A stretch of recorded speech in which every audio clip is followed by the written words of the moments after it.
Good evening, fellow Toastmasters. Welcome.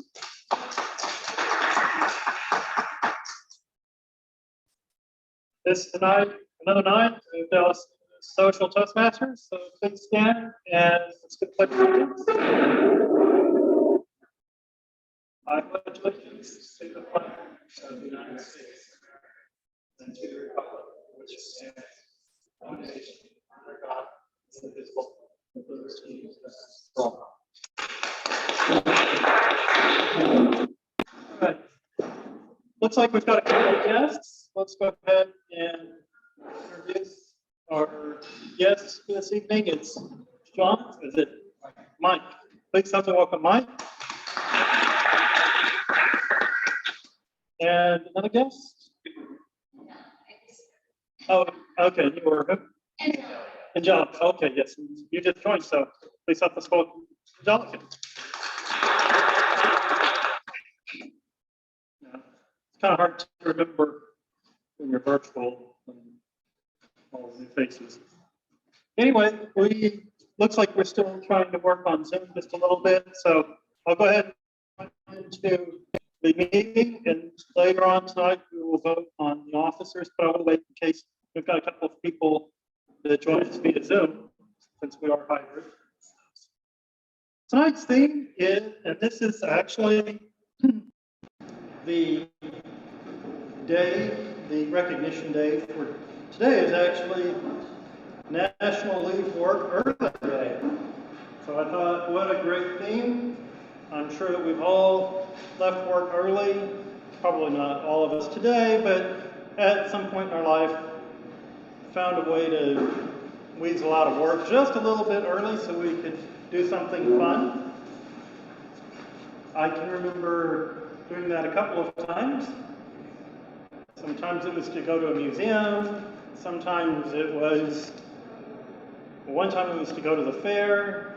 Seems to be different things that will allow me that opportunity to escape, and I've always got a doctor's appointment or some other type of excuse that sounds very plausible and won't be questioned that much, although gotta be a little more careful now because I've been with the company a little less time than I was when I could do this kind of stuff. When I was with the same company for over 10 years, no one really asked. Now they might start to question a little bit more. But the flip side of it is, if I have to leave work early, or I want to leave work early, or I want to come in late, I can make up the time on the weekend. So that's actually kind of nice to be able to have that opportunity. We'll go ahead and jump on into our duty holder roles for this evening. And when I call for your duty holder position, tell us about a time that you cut work early. And we'll start with Tyler. We will do a timer. Thank you, Mr. Toastmaster, fellow Toastmasters, and welcome guests. As timer, I will be helping the speakers practice expressing a thought within a specific time. My duty is to time prepared speeches, table topic speeches, and speech evaluations during this meeting. The green card indicates qualifying time. The yellow card is target time. And the red card is maximum time. And you have 30 seconds to finish up. For a 5 to 7 minute prepared speech, I'll show the green card at 5 minutes, the yellow card at 6 minutes, and the red card at 7 minutes, and you have 30 seconds to finish. For table topics, each speaker is encouraged to speak for 1 to 2 minutes. I will show the green card at 1 minute, the yellow card at 1 minute and 30 seconds, and the red card at 2 minutes, and you have 30 seconds to finish. For evaluators, you have 2 to 3 minutes. The green card is shown at 2 minutes, the yellow card at 2 minutes and 30 seconds, the red card at 3 minutes, and you have 30 seconds to finish. If you speak under time or over time by more than 30 seconds, you will be disqualified and will not be eligible for awards. However, for table topics, you must reach at least 1 minute. I will report qualifying times when called upon throughout the meeting. Mr. Toastmaster. Tell us about a time that you cut work early. Okay, I found out I cut work early. I guess not too long ago, I was at work, and I was always a little hesitant to leave early just because things can come up during the day that I need to take care of that day. But I had a coworker that came over and asked if I wanted to play golf at like 1, or this was around noon. You want to play at 2 p.m. And it was on Fridays, and so I was like, all right, let's do it. I did, and it was all good. So that was nice. That was a nice Friday.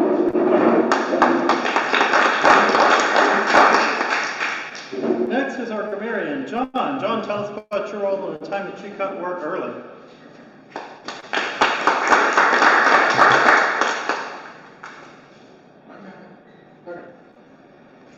Good evening, everybody. I am the grammarian tonight. The grammarian's job is to listen to all the people speaking and look for good uses, bad uses of the English language, any kind of big mistakes. Also, I'm going to give you the word of the day. The word of the day is sempiternal. It means, it's an adjective, it means everlasting or eternal. There we go. I will listen for that. You must use sempiternal during the table topics, which you use it whenever you can when you're speaking tonight. And I will give a report at the end of the night when called upon by the general evaluator. Back to you, sir.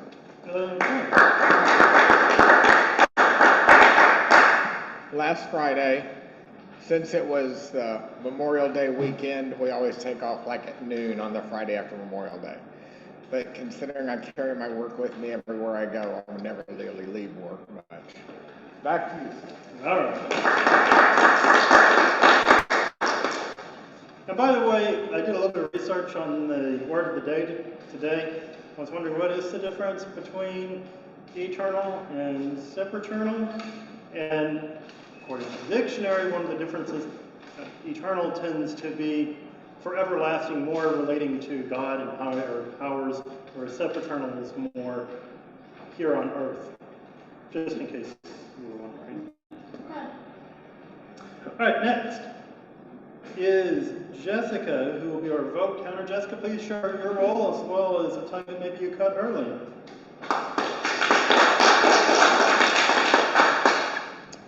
Thank you, Mr. Toastmaster. Fellow Toastmasters and welcome guest. As vote counter, I will collect and count the ballots. This is a ballot as an example. When the audience votes for best speaker, best table topic speaker, best evaluator, and best of big three.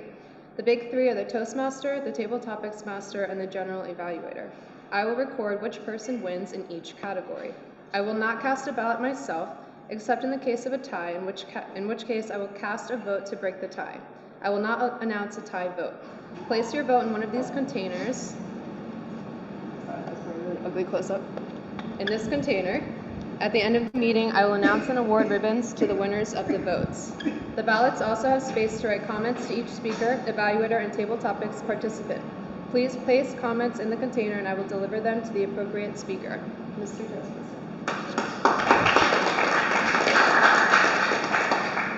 Next we have vote counter, who is Lisa. Lisa, please share your role as well as the time that maybe you got out of work a little bit early. Snuck out of work.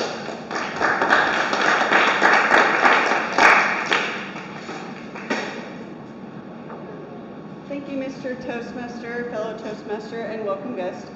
My duty as odd counter is to listen carefully for verbal distractions such as the ums, you know, and so's, and other filter words.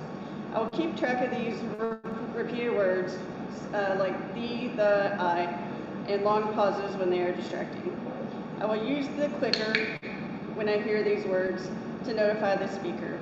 I will not use the clicker during their prepared speeches. I will keep track of these and send a report at the end of the meeting. Thank you. My experiences with leaving work, I don't tend to leave work early. I am technically, I guess, a sempiternal person. I don't like change. So I don't leave work early. I have so much time off built up that, I mean, they beg me to take time off work. So I didn't even know this was a thing, like leave work day early. So thanks.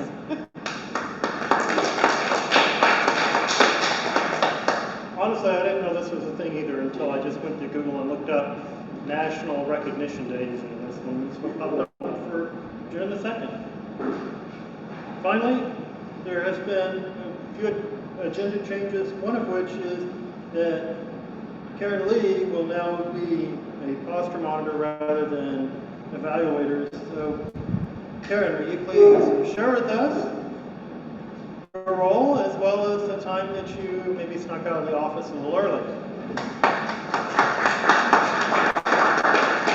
Mr. Toastmaster, fellow Toastmasters, honored guests, I'll be your posture monitor tonight, so I'll be watching for distracting postures, like people that are put their hands in their pocket, or flip their hair, or tap their feet, or other distracting postures. And I won't use this during the prepared speeches, but I'll make notes, and I will report when called upon. A time when I left work early, many years ago, I was working and I decided I was going to drive to Kansas, where my sister lived at the time. So I waited. I actually worked until about noon because I had work to do, and I left early. But it was dark by the time that I got there, so I just did not like doing that. So the next time, if I ever want to do that, I'll take off plenty early and during the day so that I won't be driving in the dark. Back to you, Mr. Toastmaster.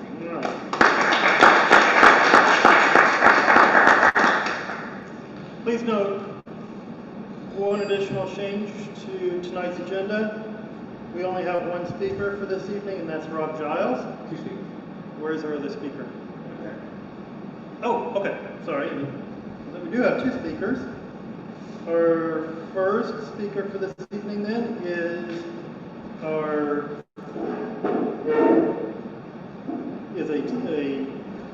icebreaker speech. No. No? No. Okay. So our first speaker for this evening is Sula? Suleiman, yes. You call me Suli, Okay. And I'll go ahead and have Mark Schroeder do his evaluation. So Mark, will you please share his goals? All right, thank you. For anyone who remembers the old CC program, this is one thing that is kind of from the old CC program, even though it's now under presentation mastery. I ran out of breath, sorry. He is doing a speech tonight on vocal variety and body language. And my goals, or his goals rather, that I will be looking for, is to present a well-organized speech on any topic. I'm supposed to watch for his awareness of intentional and unintentional body movements and gestures, and distractive movements, as well as anything that will enhance his speech. It can be humorous, informational, or any style that he chooses. And of course, I use the evaluation form to evaluate him. It says something really weird here about if they're going to do, I will tell you what it says, but I'm a little surprised. It says if they really want to be evaluated on body language and vocal variety, to use the form, otherwise to just do it online. I don't know why that would matter. You tell me. I'm going to use the form. So that's what I will be doing. So it's going to be on. What I said in my instructions is that you pick one, either body language or vocal.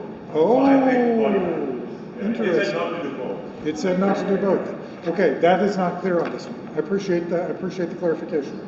So as a result, it is going to be on just body language tonight rather than that and vocal variety. And that's what I will be looking for. Thank you. Lee. Please help me welcome Sumi.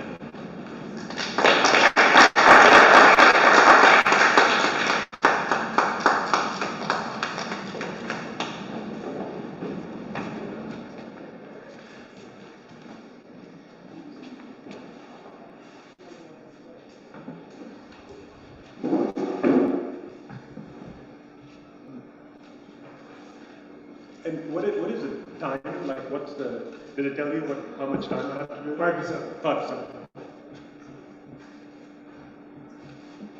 Am I good to begin? Whenever you're ready. Yeah. So today, I'm going to be speaking about my love for cold plunges. I'm going to tell you what a cold plunge is. I'm going to tell you some of the benefits of a cold plunge. I'm going to tell you about my personal journey with cold plunges. I'm going to share my most recent experience with a cold plunge. And my intention for today's speech is to hopefully motivate some of you who don't know what a cold plunge is, or haven't done one before, to at least try it. So a cold plunge, first, the definition, a cold plunge is basically immersing your body in in cold water. That's what it could be, in a river or a lake or in your tub. You could take a cold shower, meaning there are many variations, but it's just immersing your body in cold water. The ideal temperature to do it is high 30s, low 40 degrees, but it could be anywhere, right? Meaning a cold shower doesn't get that cold, but that's the concept behind it. Cold plunges have been used for centuries by people, especially in Eastern Europe, like hot saunas or dry saunas, and then cold plunges were that's how they kind of survived the plague as well.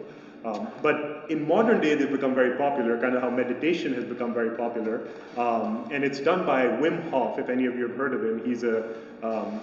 He does like his breathing. He teaches a breathing style where he heats up your body, and then he has like all these world records. He climbed Mount Everest in just his shorts without a t-shirt and shoes. Pretty incredible.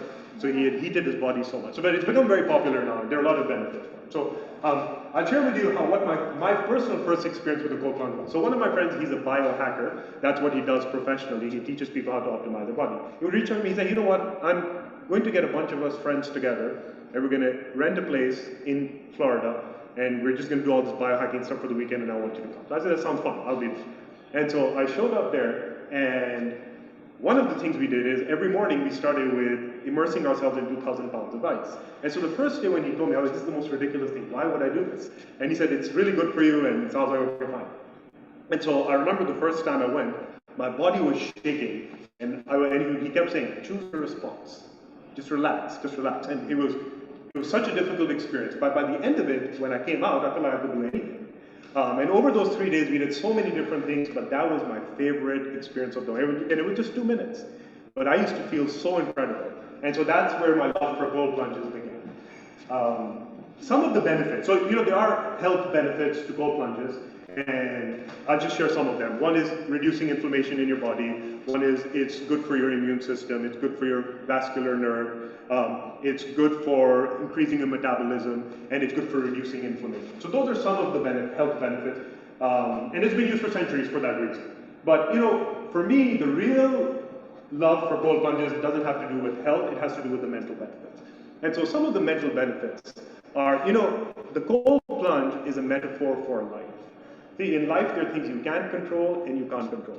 And most people spend the best hours and days of their life complaining, whining, blaming about things they have no control over, right? And the Stoics always say that the secret to a happy, joyful life is focusing on what you can control.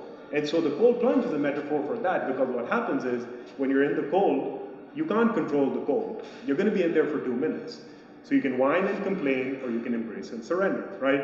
And so when my friend was telling me, choose your response, that's what he was saying. He's saying, you're going to be in here for the same amount of time. You can whine and complain, or you can embrace and surrender. And so my first time, I was miserable, I was shivering. The next time, I embraced it a little more, and third time I loved it. I was totally at peace. And so that was my journey. So those 2-3 minute journey in the cold is your journey of life, right? So there are things happening in your life you have no control. Are you going to complain and blame and whine, or are you going to embrace and surrender and keep focusing on what you can and enjoy your life? So that's a mental benefit, and that's why I love cold plunge, and that's what the cold plunge represents to me. So that's my personal journey and how it started. Now I'll share with you my most recent cold plunge experience, which happened just a couple of weeks ago. So since then I've done cold. So personally I do cold plunges all the time. I get like 15 pounds of ice, I put it in the tub, and I sit in it. I take cold showers. There's this place called Russian Banya, if any of you have been in Richardson.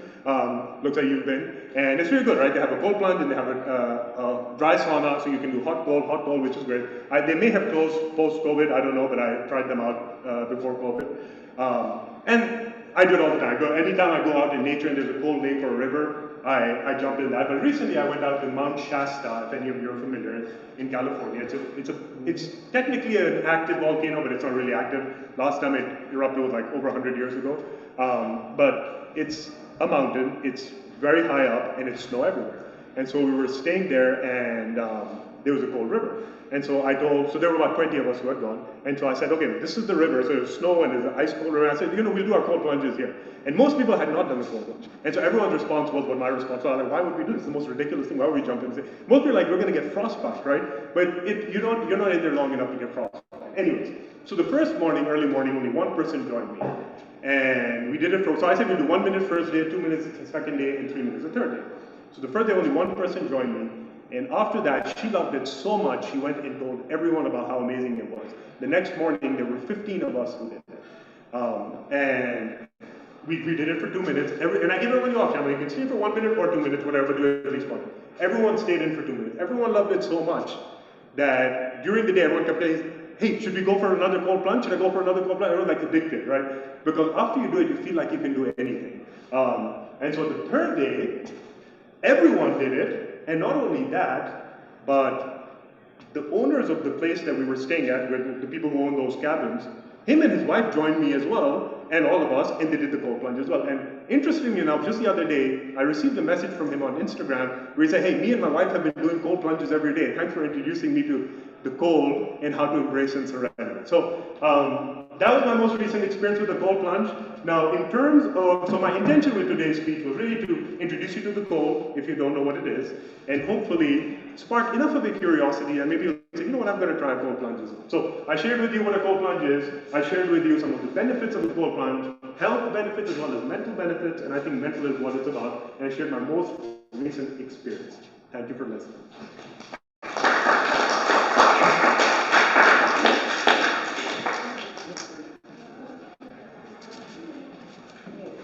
Thank you, Suma. Our next speaker for this evening is Rob, and his evaluator is Karen Lee. Karen, will you please share Rob's objectives? Oh, Mark Sims. I'm sorry, Mark Sims. Thank you. In keeping with the theme, I remember an episode, this has been quite a few years ago, when my employer's office was in North Arlington, close to the Six Flags Mall, while it was still standing. And one afternoon, I was so motivated to duck out and go to a matinee, but I kept my computer up and some papers strewn around, so it looked like I was working. And while I was away, my boss actually came by to talk to me. And so when I got back, I was wanting to see if I cleanly got away with it. And there was a note by Larry Walker, my supervisor, to come and see him. Now, I lucked out because he didn't ask a lot of questions, so maybe he just came over one time as opposed to checking on me 3 or 4 times. Otherwise, I would have had to have confessed. So I lucked out. Rob Giles is our second speaker tonight. His speech title is Cleaning Up Conflict. Time is 5 to 7 minutes. And what Rob is going to do is to deliver, his goals are to deliver a well-organized speech about his experience with some aspect of conflict resolution, which I'm totally looking forward to, since we all need this. Mr. Toastmaster. All right, thank you.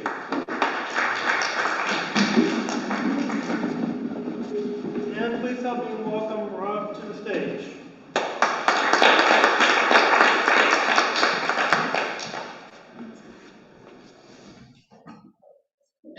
Thank you very much, Mr. Toastmaster, fellow members, guests.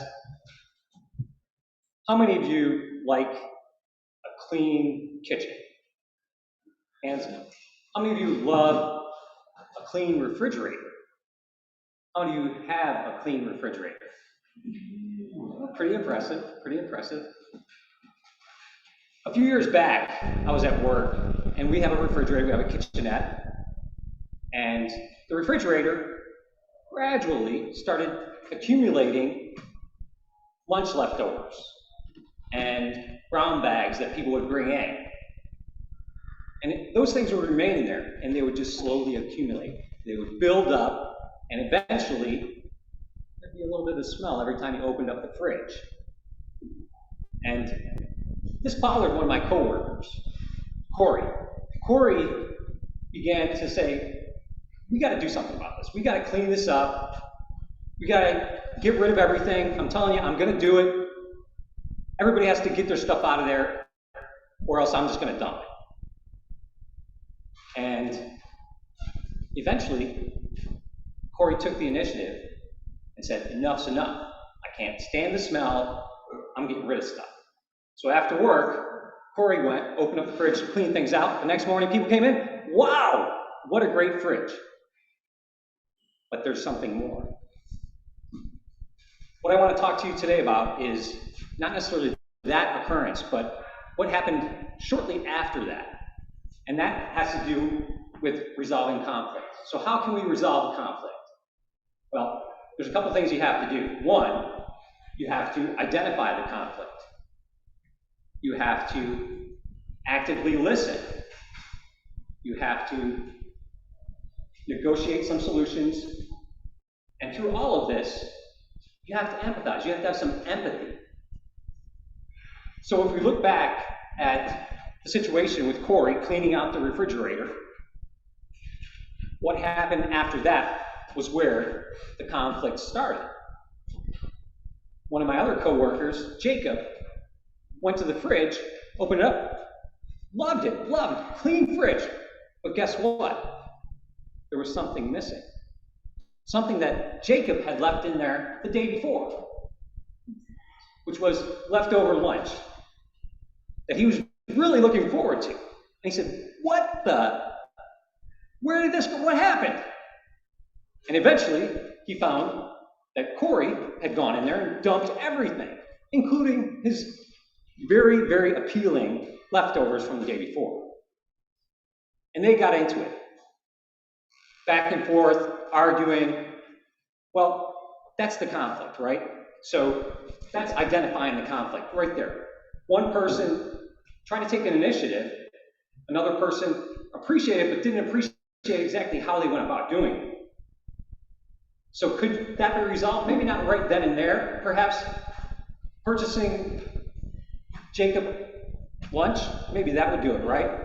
But what about long term? That's really where the conflict is. Respecting other people's stuff, if you want to call it that, or in this case, somebody's leftover lunch. And also respecting the fact that you can't just leave things in the refrigerator when it's not just your refrigerator. So the next thing that you have to do is actively listen in order to resolve conflict.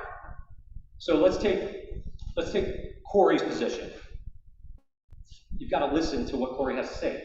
Corey had been talking throughout about how that refrigerator started accumulating things and eventually became a little odoriferous. So he had to figure out a way to resolve that, and his way was to warn people and then eventually just clean everything out.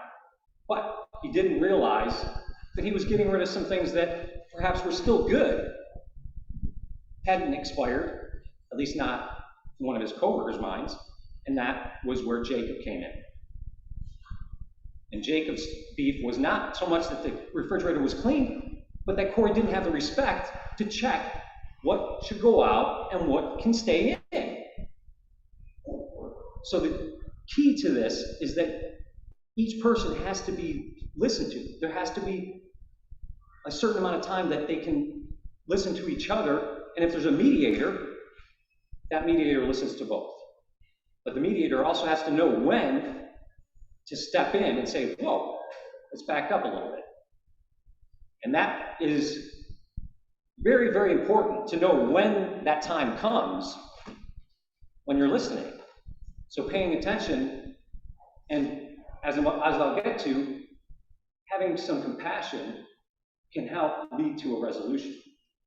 So the next thing is negotiating solutions. Well, Corey's solution is, I told everybody I was going to dump everything. I said, get your stuff out of there. It's building up. It's stinking. We got to get it out of there. I'm going to get it out of there. So that's my way of resolving this. But yeah, Jacob, on the other hand, was telling Corey, hey, that's fine, but you have to respect our stuff. And both of them have valid points, right? But there needs to be a way to figure out a solution. And you have to make sure that you listen, as I was saying, actively listen to each of them.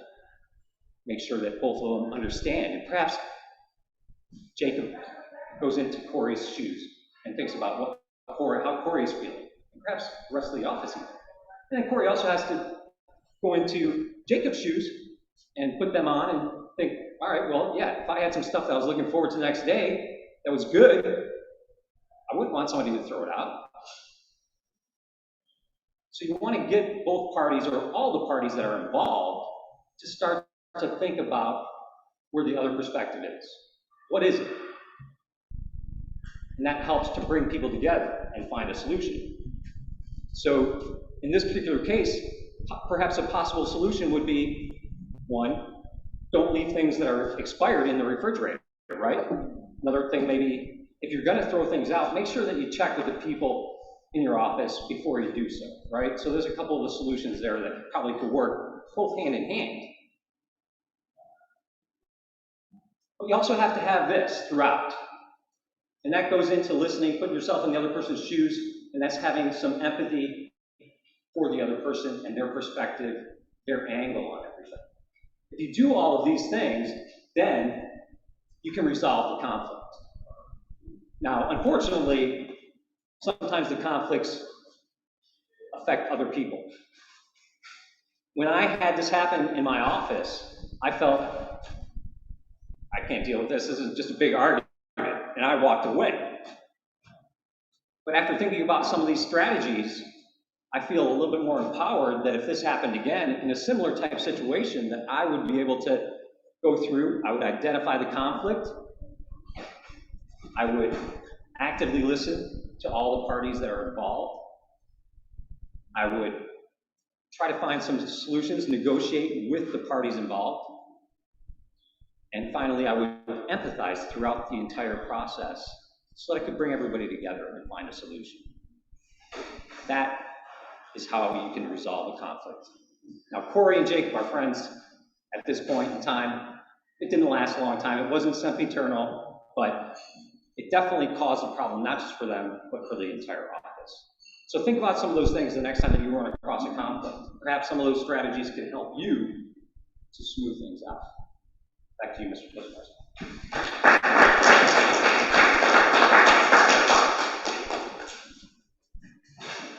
Considering our theme for this evening and the way in which I selected the theme, I wonder if this cleaning out the refrigerator just so happened to happen on Clean Out Your Refrigerator Day. National Clean Out Your Refrigerator Day. It is a real national recognition day. I just don't know which day it is. All right, at this time I'll call for a timer's report. Tyler, can you please let us know if our speakers qualified? Yes. Okay. Suitably qualified at 6 minutes and 45 seconds. And Rob went over, it was a great presentation, but he went over it. And I was qualified. A minute and a half. Okay. There is no need to hold a vote, in which case we will go ahead and move right on into table topics with Justin.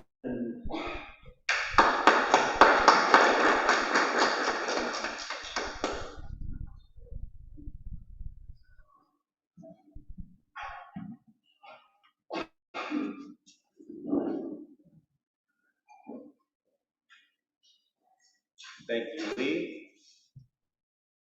The topic for tonight, I wanted to address work issues and, work in general, right? So this is the table topic portion of the meeting where we give impromptu speeches. We practice speaking on our feet. You have to speak for at least 1 minute to qualify. If you speak more than 2 minutes and 30 seconds, you're disqualified. And also use the word of the day, sempiternal. So for the first question, Angelica, I'll ask you. Tell us about a time where you left work early and how did you feel about it?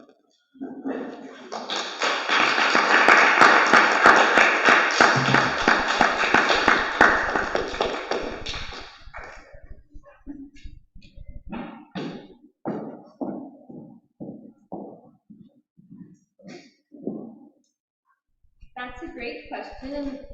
I'm wondering to myself if I should answer it honestly. None of us know your supervisor. I have left work early.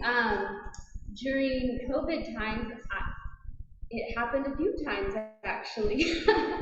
During that work from home time period, it was a lot easier to just leave work early to go to a happy hour or start the weekend early for Friday dinner. So I was able to really enjoy that. But the problem was I always did feel very guilty about it. So I decided it should not become a sempiternal thing. It's definitely a lot easier just to take the afternoon off.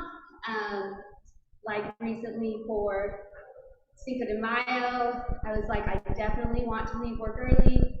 I want to go enjoy margaritas with my friends, have some, Tex-Mex food. And the year before, I had just left work early for that. But this past year, I was like, I better officially take time off. So I took the afternoon off, left work early, and that way I didn't have to feel guilty about it.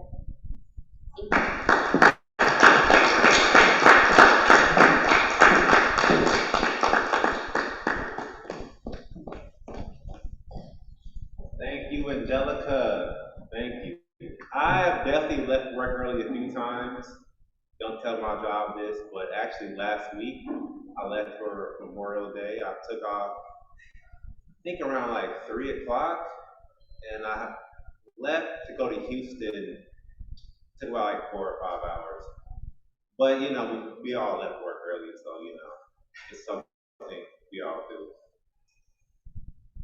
For my next topic, tell me about a job that was more strict. I know my last job, well, not my last job, but my job in college, the Home Depot, they were very, very strict on time. So if you came in late by a minute, you got docked. If you kept getting docked, they'll write you up. So, Karen Lee, tell me about a job you had that was very strict on your time.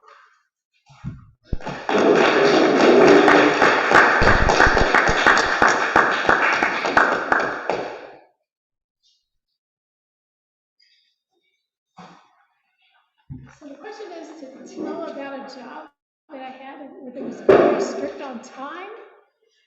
I don't recall a job that I had that was that strict on time. I have been told by a supervisor, if you want to leave early, you could make it or come back and make up the time. But I have not had anyone that was that strict. And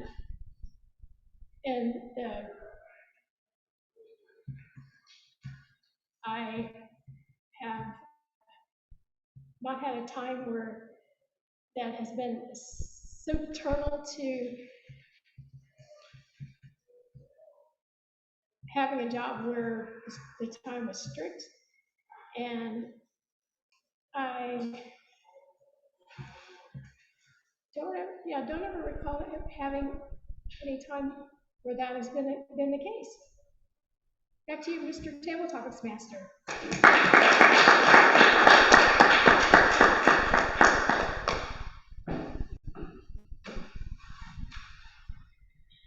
Thank you, Karen. Thank you, Karen. My job right now is a lot more flexible.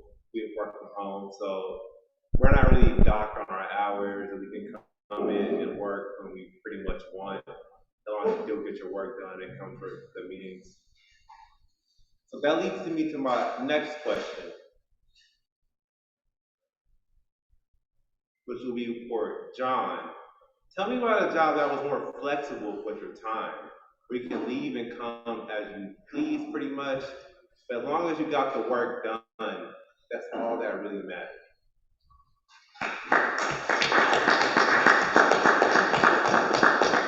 Thank you, Justin. Well, I think that probably my current job is the one that lets me come and go as I please. I'm pretty good about, today I had a doctor's appointment, so I took off for an hour, left, came back, and did my work.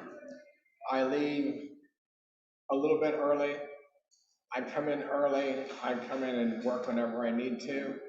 I also, since I'm in IT and I can work from home, and in COVID I worked from home for 2 years, so I can still work from home sometimes. If I have work to do in the evening, then I can just do it in the evening and not during the daytime.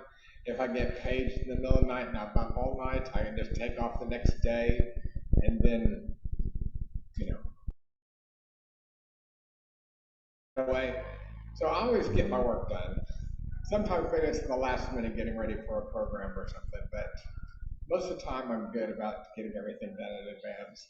I've got like 3 things going on right now that we have meetings for every single week. It's sempiternal, it never ends meetings.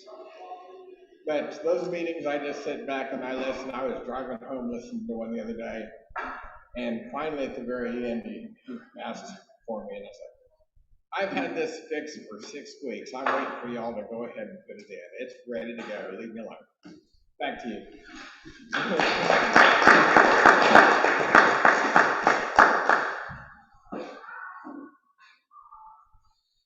Thank you, John. It is always good to have a more flexible job that lets you come and go as you please, definitely.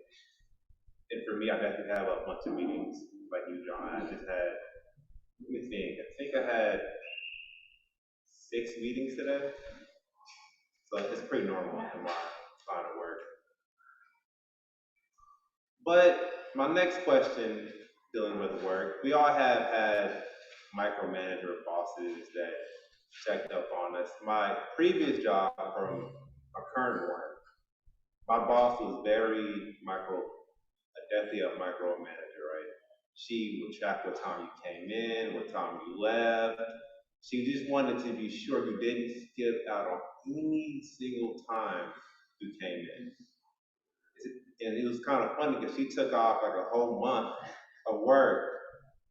And then when she came back in, she complained on us about taking off any days of work. She was more a do as I say than as I do type of person. So, Jessica, tell me about a boss that was a micromanager and how you handled that situation.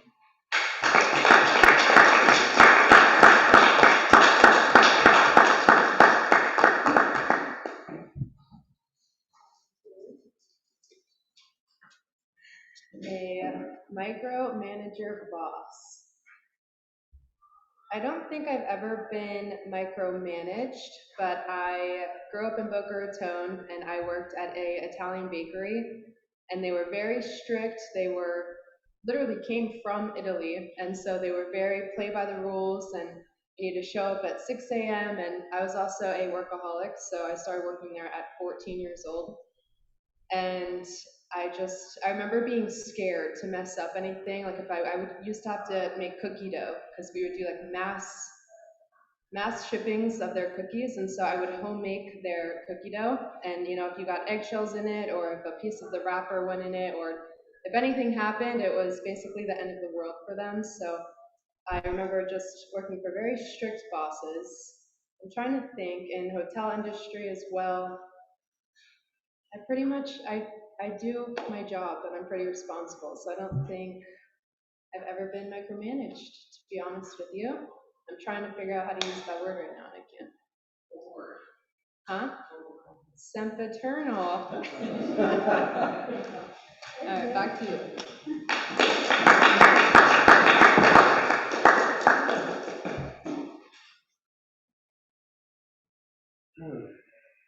Yes, Sempiternal definitely got to figure out how to use it throughout the speech. So we have one guest here, Mike. You've seen what the format is. Do you want to try impromptu speech? Okay, sure. The next topic is, tell me about a time you had a really good job and a boss that really inspired you to do better.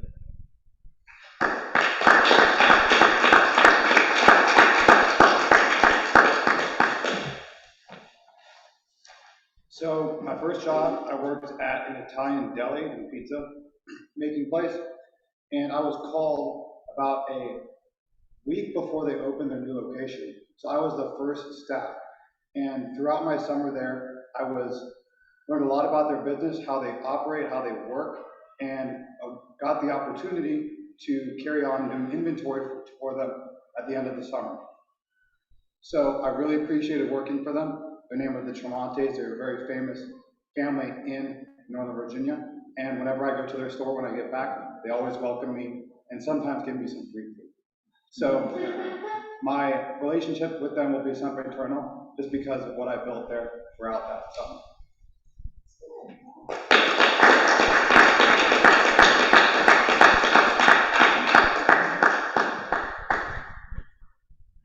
Thank you, Mike. It's always good to have good bosses, good managers, people that really inspire you and push you to do more. That concludes our table topic portion of the meeting. We will go through a timer's report. Tyler? Everyone qualified. I will admit that throughout the time, but everyone else. So I'm sure he qualified. Benefit of the Did a great doubt. job. Benefit of the doubt. Benefit of the doubt. So everyone qualified. Now let's move on to our grammarian, John. Yes. Everyone uses this. That is fantastic. That is great.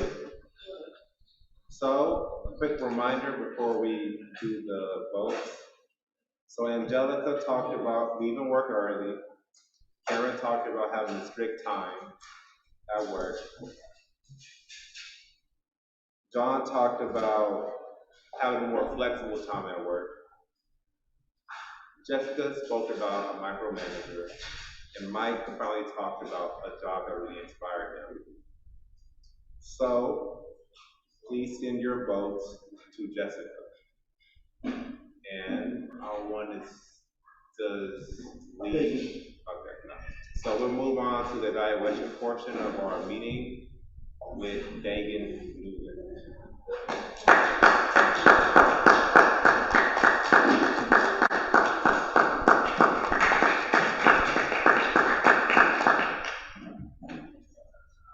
All right, as you're doing evaluate tonight, it is my duty to evaluate the meeting, call upon the duty holders, and of course call upon the evaluators to come up here. So we're going to do the order of, I'll call evaluators. Evaluate the meeting, then I'll call upon the duty holders. So for our first evaluator tonight, it's going to be Mark Schroeder. If the evaluator is Suleiman, so Mark, can you come and give your evaluation, please?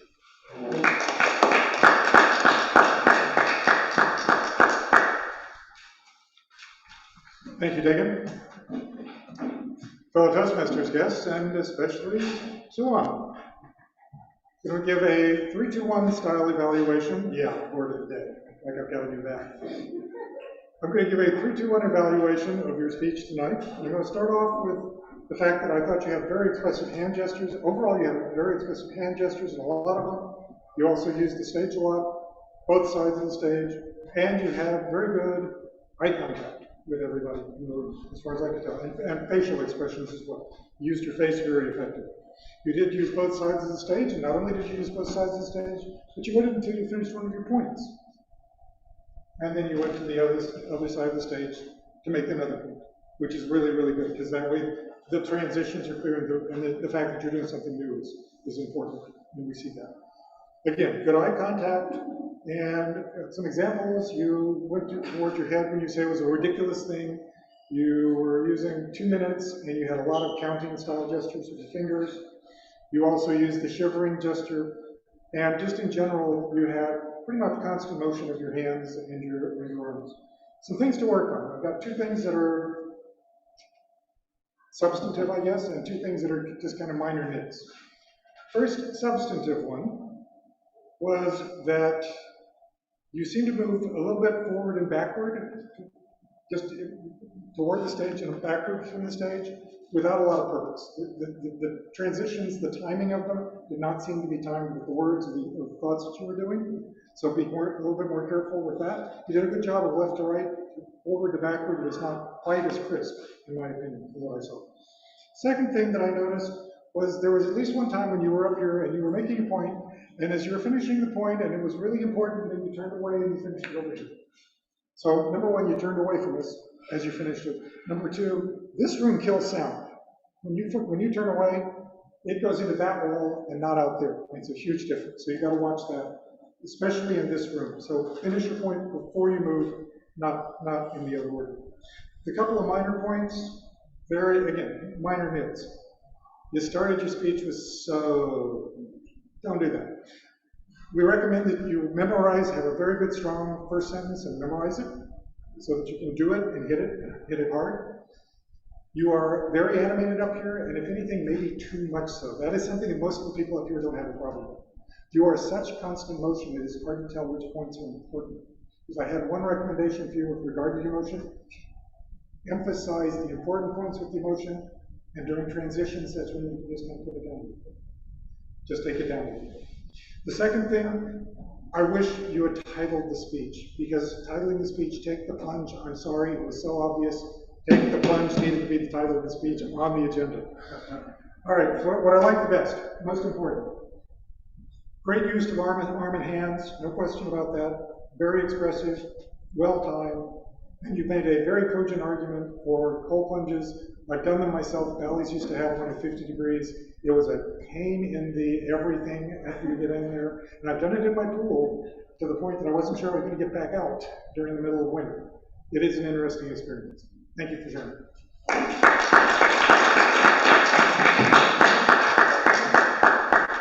Sorry, I go through a little too fast. Trying to kill myself. Our next evaluator is Mark Sims, who is evaluating broad job speak. So please come up there, Mark Sims.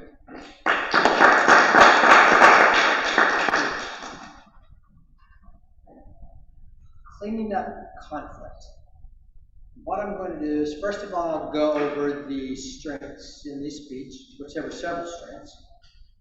For starters, the overall subject matter is relevant to all of us because we all deal with conflict, or we all experience conflict, but we may or may not deal with it. If we deal with it, we may or may not deal with it well. So this is, again, applicable to everyone. Rob also used a very good example, a very relevant example, because my understanding is that that's one of the issues at work that can really get under people's skin with hygiene or smells or food odors. And in my own job, we had some issues with the office refrigerator, and my boss finally said, enough of the science experiments. That was his term, and every so often he would take the initiative and do basically what Corey did and just take it out. And there, on the substance of the speech, there was, again, a list of bullet points on the resolution steps. They identify, actively listen, negotiating a solution, and using empathy. And Rob, you also did a good job in elaborating on each of those and how those fit in or how those apply to the example that you gave us. I noted that you used good stage movement. I saw you over here, saw you over here.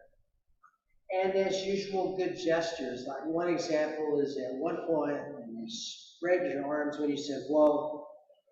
And there were several others, but like a lot of this, but good gestures. And I don't know how to differentiate this from your other speeches, but I don't know, it seemed like this mattered to you. There was very good sincerity in your discussion on this. It wasn't just an intellectual exercise. And then there was a good summary of the speech overall. I think a good, concise summary ending. A few things to work on. I would say consider the point in the speech where you, first of all, listed those bullet points because you went to the story, then you kind of let it hang for a minute, then you listed the points, and then you came to the conclusion. If that was intentional, fine. But it's another option would be to finish the story and then get to the bullet points. And then also, since you ran a little bit over, shorten the time a little. To really excel on this, something to consider is embellish the conflict. Have some fun with it. The person that threw out the stuff got called a controls, and in return he called Jacob a slob. And so and you could tell about how the refrigerator reeked with the smell. You can just have some fun with it and make it additionally entertaining. Overall, very good speech, and we can definitely benefit from it. Mr. General Evaluator.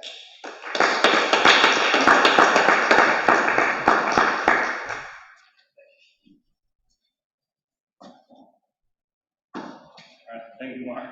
So now I'd like to call upon a powers report. Did the evaluators qualify on time? Yes, it did. All right, so both evaluators are named Mark, and both their last names start with an S. You can't just hit Mark or Mark S.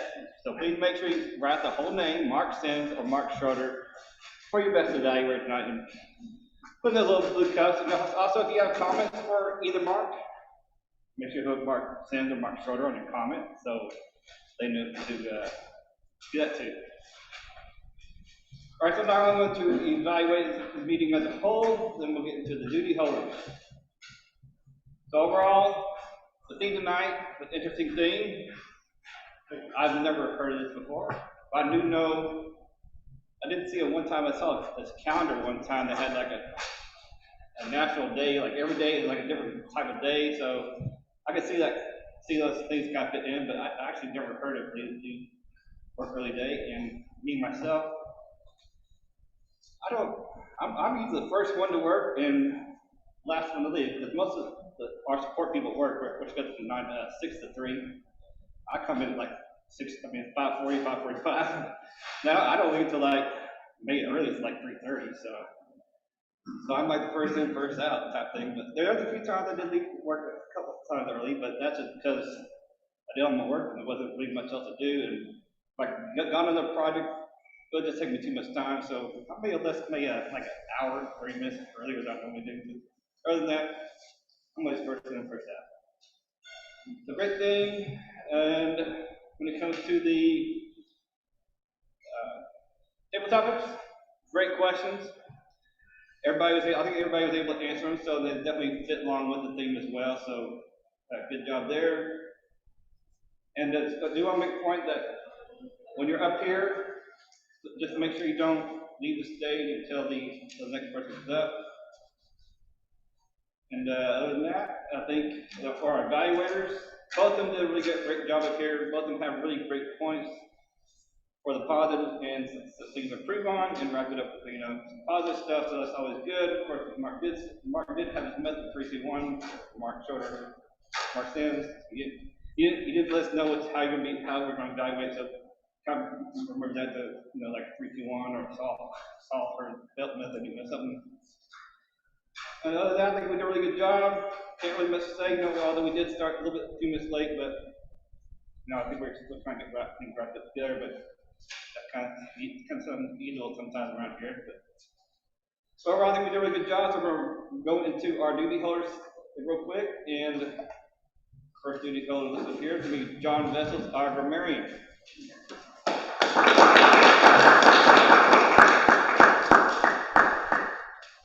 Okay. Everybody did a really good job tonight. There wasn't a lot of bad use of the English language.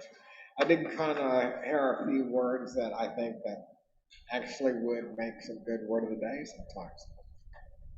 Odiferous, empathize, substantive, there we go. Cold plunges, with my hearing, I heard you starting out with gold plungers, and it's like, what the hell is gold plungers?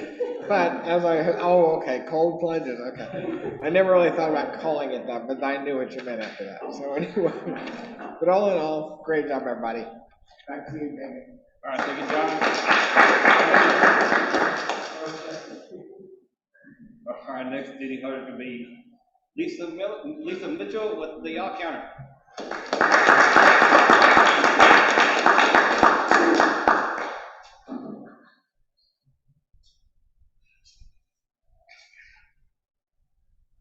I didn't hear too many of the trigger words. Suleiman, you had a couple of ums during your speech. Angelica, you had a couple of ums and a couple of so's. John, you had a you know. Jessica, you had a few so's. I think everybody was too focused on the word of the day, to be honest with you. It was a difficult one, I'm not gonna lie. Good job to the guests that got up here and did a table topic. I know it's hard, so good job for getting up here and do that. That's all.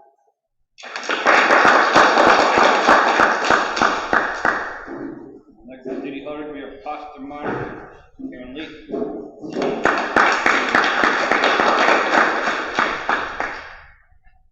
I noted that some folks were grasping a lectern. Lee, I didn't ding you, but I saw you grasping a lectern. Angelica, you had your hands clasped in front of you and behind you. That's why I was dinging you. Justin grasped the lectern, and Mark grasped the lectern. Back to you, Mr. Gillivan. All right, so that's going to wrap up the evaluation section of the meeting. So now it's going to be time to vote for the best of the big three. There's going to be our Toastmaster, Lee King, our table topics master, Justin. Sorry, Justin. I had a complete brain fog there. And our viewing evaluator, me, Dagan Newland. So you make that vote in the blue cup. And remember again, if you have any comments for any speaker that's up here, put those in the cups as well. And we're going to call upon our president, Lee King.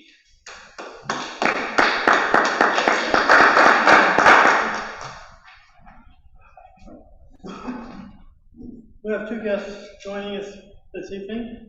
All as supposed guests to please introduce themselves. Let us know how you found us, what brings you to Toastmasters, and what you thought about our meeting. We'll start with the guest we have here, who is Michael.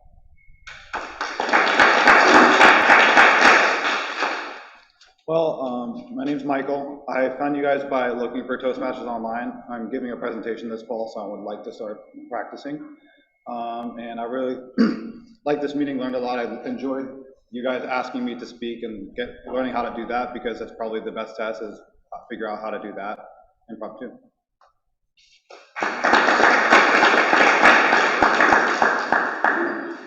We also have a guest, Tracy, that's online. Can you please tell us what you thought about the meeting and how you found us?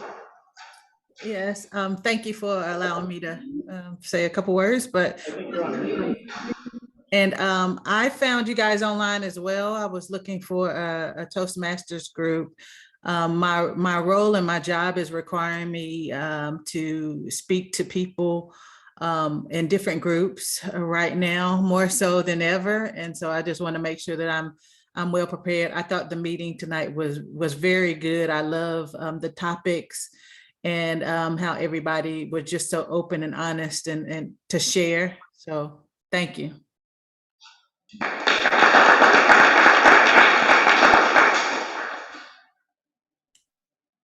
We will now have our officer election followed by, I believe we need to elect an Angelica. Did we do that? Okay. I thought we did, I just couldn't remember. At this point, we will just do the officer elections. I've sent out a couple of emails, and based on the responses, the ballot that we've come up with so far is myself as president, Rob as VP of Education, Justin VP of Membership, Mark Schroeder as VP of PR, Secretary will be John, Treasurer is Dagan, and then finally Karen Lee will be Sergeant at Arms. Is there anybody do I have anybody else that wants to run for an office? All right, hearing none, then all we need to do at this point is, if you're in favor of this officer's slate, please say aye. Aye. All opposed? All right. So please welcome our new officers for the Toastmaster year 2022-2023. We will have officer elections again next June.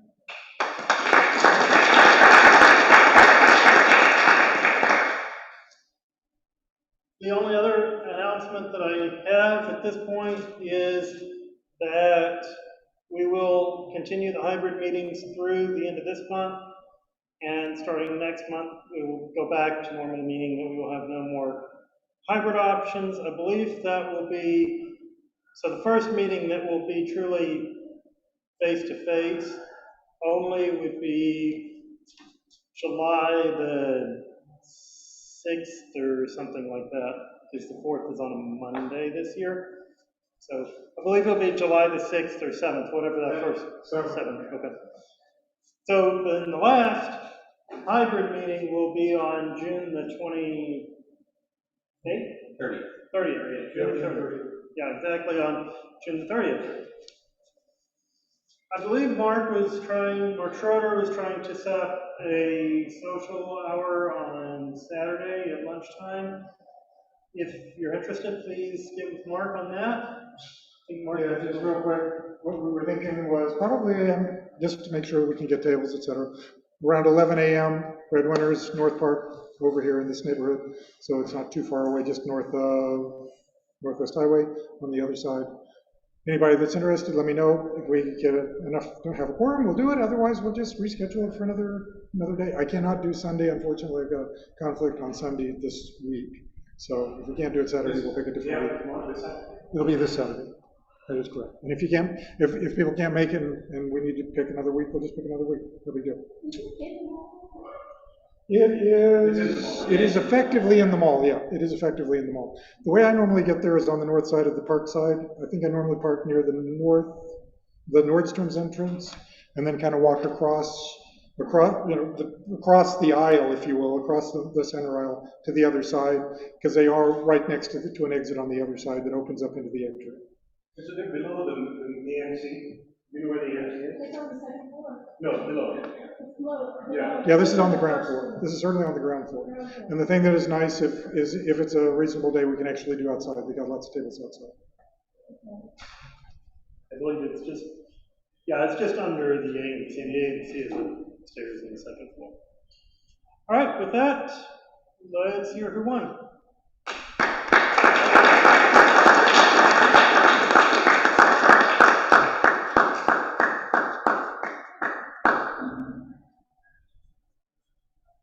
I have their little name tags in front of it, so don't forget. Okay, best of big three. I'm gonna start last, then go forward. This is Justin. Congratulations. Best evaluator, Mark Schroeder.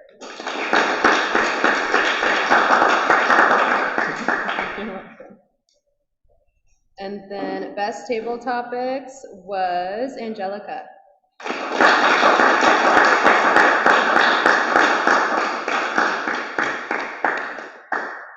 And then best speaker was Solomon.